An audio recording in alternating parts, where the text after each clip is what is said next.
Breaking news! Announced a female newscaster into the camera urgently. Just a few minutes ago, the villain known as Foresight, no relation to Sir Night-Eye, took over the airwaves, and released this chilling message.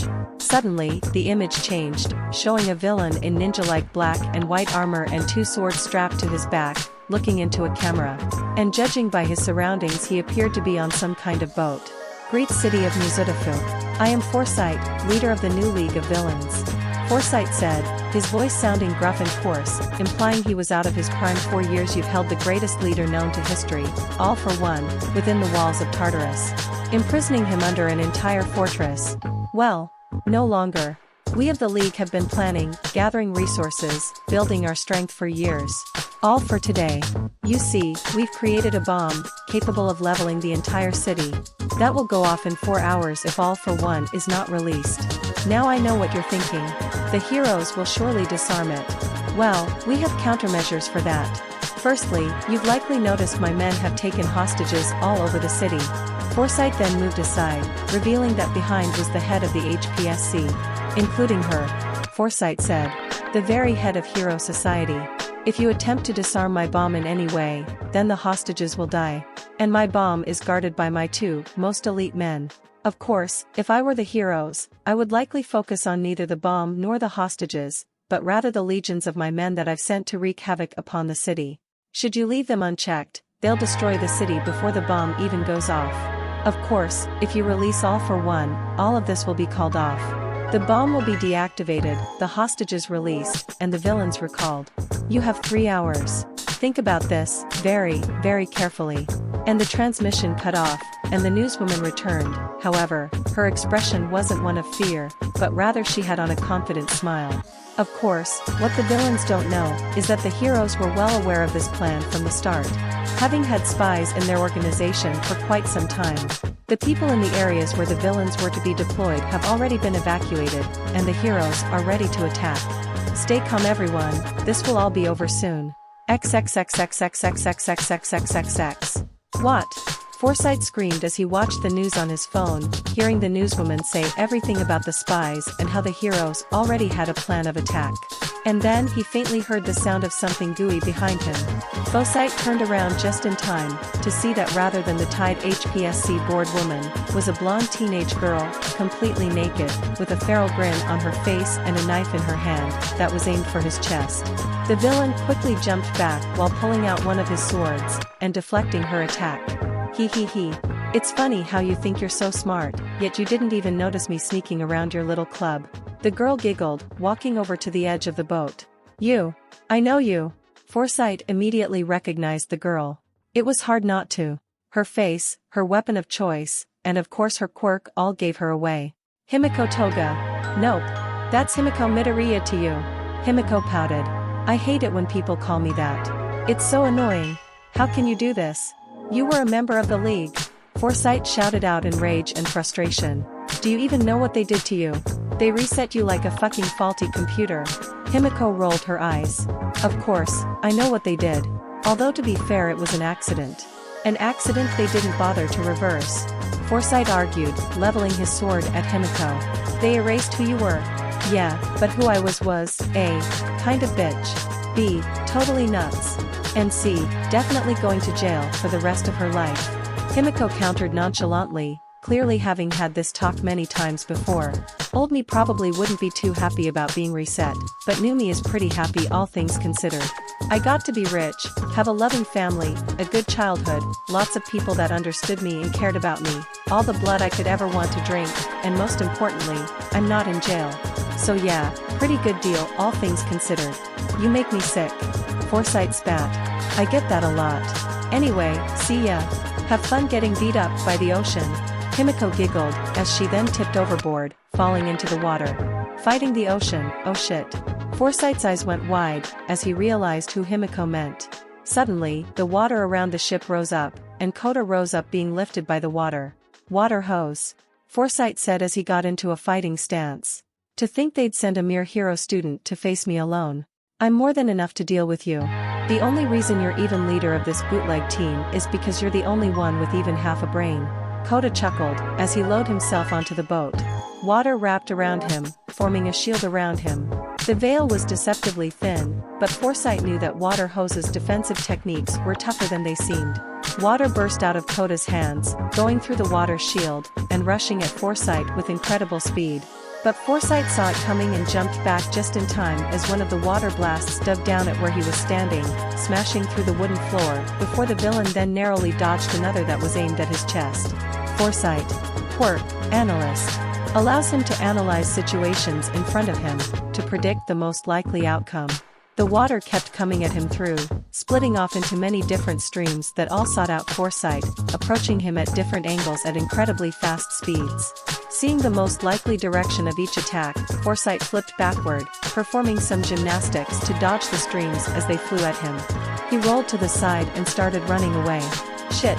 Out of all the heroes they could send my way, it had to be him. But I need to stay calm. Even if we did have a spy lurking about, our plan will succeed. I just need to hold on. XXXXXXXXXXXXXX. Reed Destro sighed as he looked over the city, from the top of a skyscraper. To think I'm taking orders from someone with a lesser quirk. What has life come to? The former leader of the MLF clenched his fist in anger. He hated this. He hated becoming just another flunky for All for One. But what choice did he have? The MLF was dead. Midoriya and the heroes made damn sure of that. And if it weren't for this new league of villains, even he would be rotting away in a cell. But since he was still free, he had to do his best to keep Destro's dream alive. And the only way to do that was to free All for One, and hope that somehow, he could use that man's fearsome power and influence to help revive the MLF. It was a long shot, mostly because All for One had his own interests, but again, what other choice did he have? He needed someone in Japan with enough power and influence to keep him safe from Midoriya's wrath, and thus, this was his only option. If this failed, then everything he'd worked towards, all of his aspirations, Destro's dream, would be dead. Reed Destro looked back at his hostages, who stared at him in absolute terror, as they should, considering how he towered over them, his quirk active meaning he was utterly massive. At the very least Reed Destro got his choice of hostages. People with completely useless quirks. So weak they might as well not have them. No one would miss them if he got the order to splatter them across the rooftop. Vroom! Recipro burst. Suddenly Tenya Ida came in out of nowhere and kicked Reed Destro right in the face, hitting him so hard it knocked him off the building, causing both of them to go into freefall. Where did he come from? Reed Destro though in a panic. How did the heroes respond so quirky? Damn those bastards. Reed Destro adjusted himself midair and glared at Ida. You fool. Do you think you and your B-rank quirk can best me? Probably not. Ida shouted. But I'm not your opponent. Suddenly, a grim griffin flew in and caught Ida before flying away with him. As if I'll let you dash, Reed Destro stopped mid-sentence, when he noticed a giant silhouette, overshadowing him, getting bigger and bigger. He looked up and saw Kai coming down on top of him. Crash! Kai slammed into Reed Destro, and the two hit the ground with such great force, it completely destroyed the street they landed in, and the impact sent shockwaves that destroyed all the surrounding windows and made cracks in the buildings around them. Hello, we haven't met in person before. I'm Kai. Kai Midoriya. Kai introduced himself in a voice that seemed far too friendly for the situation. I know who you are, monster. Reed Destro spat, as he pulled himself out of the crater Kai put him in, despite having the boy still on top of him. Kai felt himself getting lifted up, and so he flew upwards, flying back a bit, allowing Reed Destro to pull himself up. You! Reed Destro glared harshly at Kai. And if looks could kill, Kai would be dead 100 times over. You and your family took everything from me. Humiliated me. Took away my precious allies. You do realize you blaming us for defending ourselves when you attack us, and then taking you down, after you attacked us, so you would stop attacking us. Kai pointed out, landing back on the ground a good distance away from Reed Destro. I'll have your father pay for what he's done, and finally fix the mistake of his birth. Reed Destro swore, as his body grew even larger. But first I'll rid the world of a monster that's plagued it for far too long. Rah! The giant hulking monster charged at Kai, lunging at him at insane speeds. Reed Destro tried to punch Kai's center head, but that just left him open to snatched up in the jaws of his left head. Kai but down into Reed Destro, before launching him up into the air, and then using his right head to catch his leg, and then fling him into the ground, hard, kicking up deadly winds that blew away all the dust and rubble that was created from their crash. Ack! Destro recoiled in pain for a moment, but quickly recovered, allowing him to launch himself away from the spot he was laying in, just before Kai stomped on it. You know, when Mom put you away, a lot of us were really happy, Kai explained to him. But some others were really upset. They wanted one of us to be the one to take you down. Kai moved forward, his huge, intimidating body looming over the villain that tried so hard to hurt him and his family. So on behalf of my siblings, I'll be the one to crush you once and for all. XXXXXXXXXXXX. Meanwhile, Alzop Park was in absolute chaos. The villain Overgrow had taken over the park, with his quirk that allowed him to control planet life around him. Everyone in the park had been taken hostage and were being held by the trees, the bark having covered their bodies from the neck down. Overgrow himself was watching over them with a cocky grin. The man was rather lanky, and the entire outfit was made of vines and leaves, with a vine headband on his forehead that matched his green hair. Just sit tight, this will all be over soon, one way or another, he. Little did he know how right he was. Splash! Huh! Overgrow looked at the pond next to him, to see that Shiruka had popped out of it, jumping out of the water and into the air. What? Designer! Ack! Before he could react, Shiruka shot out a web at him, before using it to pick him up in the air, swing him around, and throw him aside. Meanwhile, one of the hostages, a rather plain-looking man, looked around, before smirking. Then suddenly, the man disappeared, revealing not a plain-looking man, but an unusual-looking woman, the pro-hero Pinky, with one of Yami's illusion spiders on her shoulder, which she used to disguise herself. She immediately used her acid to free herself of her wooden prison, before moving on to do the same to the hostages. What? How? Overgrow roared, as he was about to summon more vines from the ground to stop Mina when he realized Shiruku was about to shoot another web at him, and instead summoned a tree out of the ground to block her web. I would focus on me if I were you, Shiruku told him, giving him a disgusted look. That disgusting apparel of yours offends me. There are so many people who make the nature aesthetic work, and yet it looks like you simply threw a bunch of crap you found in a forest on you and called it an outfit. Shiruka pulled on the tree she'd hit with her web, ripping it out the ground, before swinging it around to hit Overgrow. Overgrow made some vines come out of the ground to grab the tree before it could hit him. Damn you, heroes! I'll use you as fertilizer. The villain made vines come out of the ground around Shiruku, which attempted to grab her, but the spider girl jumped high into the air to avoid them. Humph, I should be thanking you. After we're done saving the city, my clothing will skyrocket in sales. And I'll be able to charge double for pretty much everything. Shiruka gloated. The vines flew up to try and grab her while she was in the air, but Shiruka webbed the ground behind her, and pulled on it, pulling herself away from the vines. Shiruka looked over at Mina and the hostages.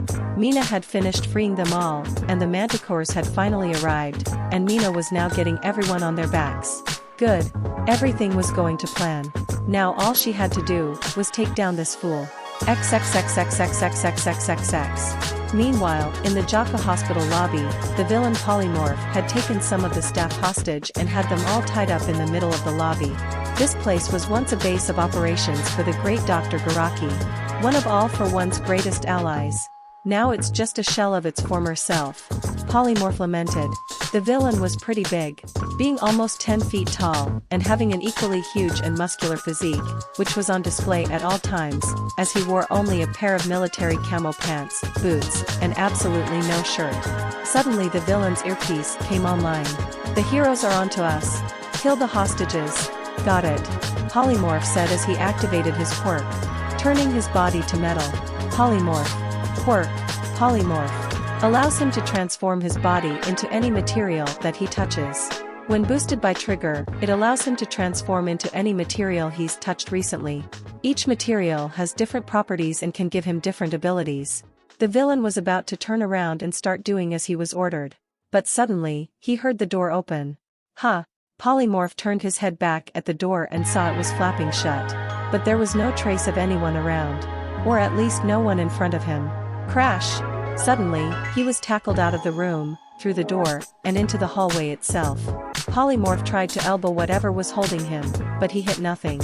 And suddenly the grip around him disappeared. Who did that? Polymorph said, looking around him. Then suddenly, Ken as Ghost Freak appeared in front of him. Boo! Rah! Polymorph tried to punch Ken, but the fist just went through him as Ken turned intangible. Ha ha ha ha. Ken laughed in Ghost Freak's sinister, raspy voice. Having some trouble? Here. Let me give you a hand, or four. Suddenly Ken flashed green, and instead of Ghost Freak, now Ken was 4 arms and punched Polymorph right in the face. Gah! Polymorph grunted in pain as he got punched across the hallway, before crashing into a wall. Ack. Shit. Now, then. I think it's time for a good old-fashioned beatdown, Ken said, cracking his many knuckles. Grr! Polymorph changed into rubber, and launched his fist at Ken, extending his rubber arm at Ken to try and punch him in the face. Ken just tilted his head to the side, dodging the fist, before, after another flash of green, he turned into Heat Blast, and touched Polymorph's extended arm. Ag! Polymorph cried in pain as his arm got burned. He quickly recalled his arm and clutched it. The scent of burning rubber emitted from it. I'd ask you to surrender, but I already know how this fight is going to go, Ken said, as he ignited a fireball in his hand. XXXXXXXXX. In a warehouse at the city's harbor, was the villain known as Frightening Bolt. The villain may have looked a little silly with his bright yellow jumpsuit and black visor, but his quirk was no joke. Not only was he able to shoot bolts of lightning, but he could curve those bolts, controlling them as they flew through the air. Many said with the right training he could be a lighting version of Endeavor. However, as of right now, he only had one thought on his mind. And it wasn't the massive plan he was involved with, rather. Man, I should have eaten something. It was his extremely empty stomach. For whatever reason, he just hadn't eaten anything today, and he doesn't know why. At the time, he'd figured he just didn't have time. But looking back, he doesn't know why he thought that because he had plenty of time. And now he was kicking himself because he felt like he was about to pass out. I better hope this wraps up quickly, the villain muttered to himself. The heroes have got us. Kill the hostages. Forsyth ordered through his earpiece. Oh shit. Better do this quick. Can't fight off heroes like this, the villain said, turning to the hostages with lighting sparking in his hands. Without a moment of hesitation, the villain shot a massive bolt of lighting at the hostages. However, the hostage closest to the villain, a man with blue hair and gills, stood up and took the bolt. The huge bolt, which should have hit the whole group of hostages, was instead entirely absorbed into that one hostage. When the light from the bolt died down, instead of the guild man that was there before, standing there was Denki Kaminari. Charge bolt! Frightening Bolt shouted out in surprise and panic. How dash! The villain stopped when he noticed the now dead Mind Weaver, which must have been responsible for Kamianri's disguise. It had been fried by the lightning, but so had the ropes that were binding the hero. You look surprised to see me, don't you know? Whenever a villain is causing trouble, a hero will show up and stop him. Kaminari said, giving him a smirk. Shit. Frightening Bolt cursed, as he took a battle stance. Sorry bud, you won't be fighting me, Kaminari told him. I'm just here in case you decide to go off script.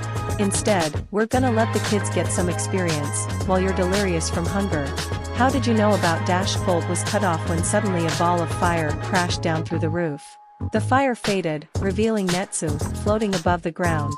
Alright, Netsu said, cracking his knuckles. I don't like having to fight someone while they're starving.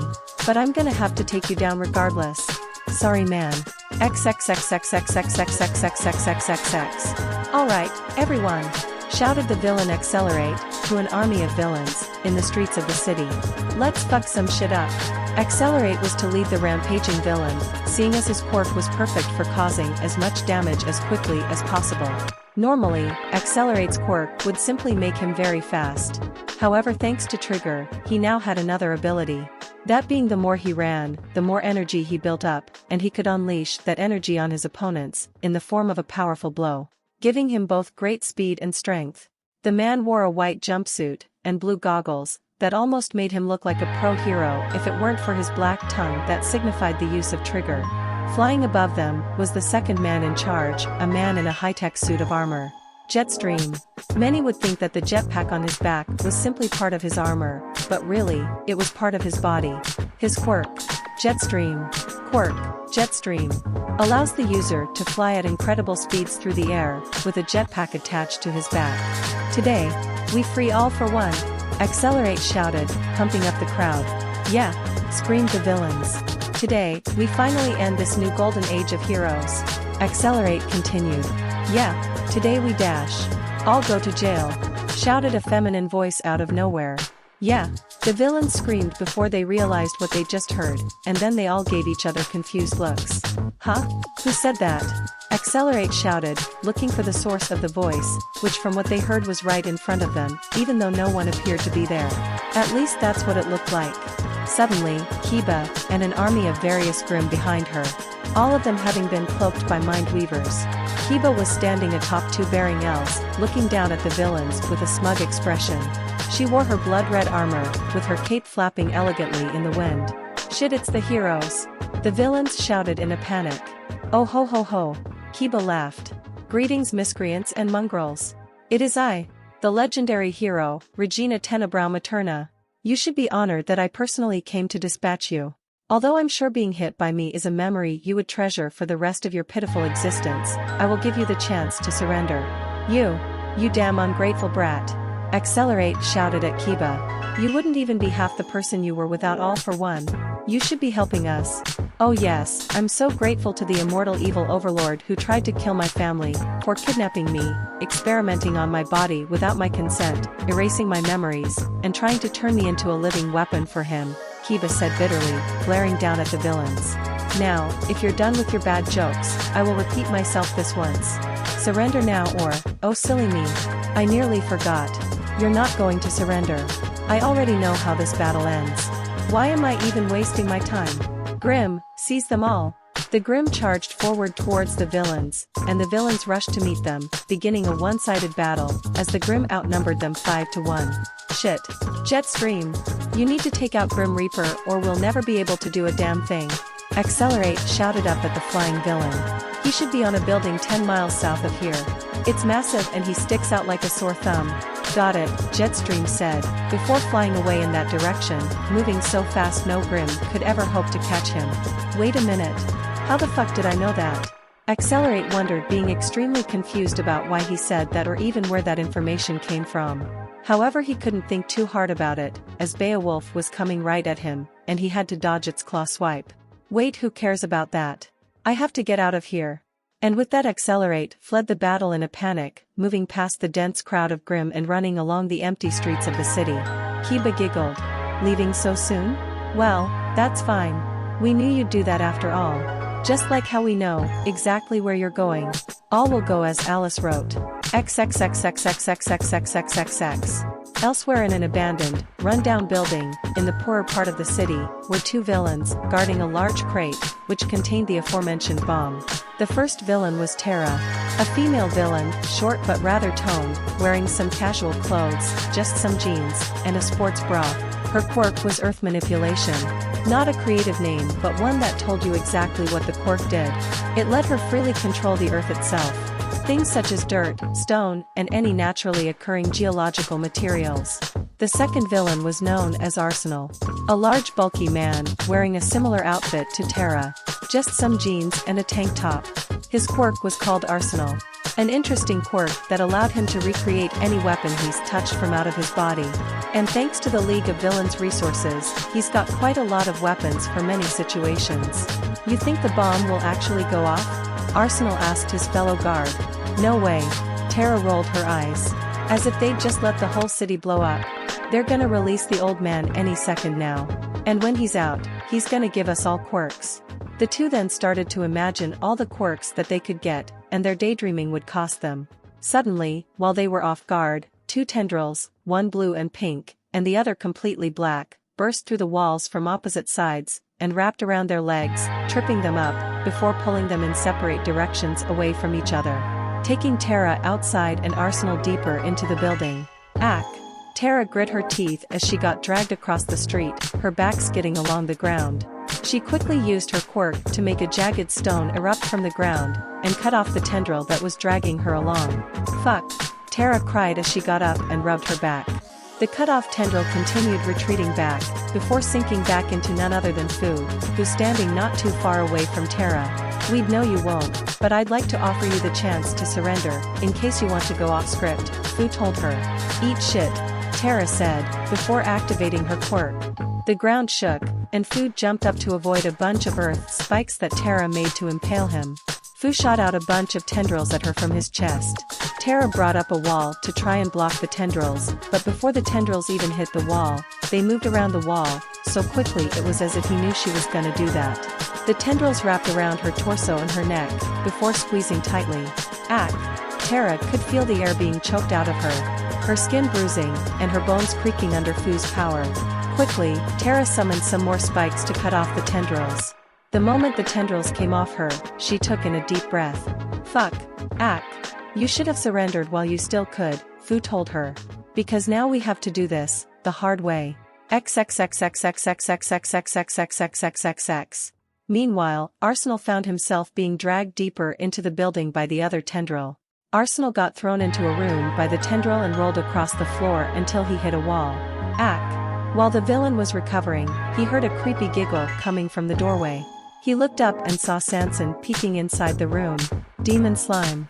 Should have known, Arsenal said, pulling himself to his feet and glaring at the girl. Don't worry, I've got something special for you. Arsenal activated his quirk, and a ray gun came out of his arm and shot out a white beam at Sanson. The beam hit one of Sanson's ponytails and froze it solid. Ha, you see that, you little shit? Arsenal gloated. You try and come at me, and I'll freeze you all. Arsenal ducked, as Sanson threw the frozen piece of herself at him, missing him, and shattering along the wall behind him. The villain immediately tried to retaliate by shooting off another ice beam at her, but Sanson ducked out of the way in time. TCH. Quit dodging, you little shit. Arsenal told her, and he was about to go after her when he realized something. If he left this room, Sanson could just ambush him. Right now he had the advantage, and all he had to do was stay in this room. Heck, try and get me, you liquid bitch. Arsenal shouted, ready to shoot Sanson immediately if she showed herself. Meanwhile, Sanson was just giggling to herself in the hallway. She just found it hilarious how the poor fool she was fighting didn't even know what thoughts were his. Of course, none of the villains knew what thoughts were theirs. How could they when Alice's quirk was just so effective, with all the information Himiko supplied them? This battle may have technically just begun, but in reality, the ending was already written.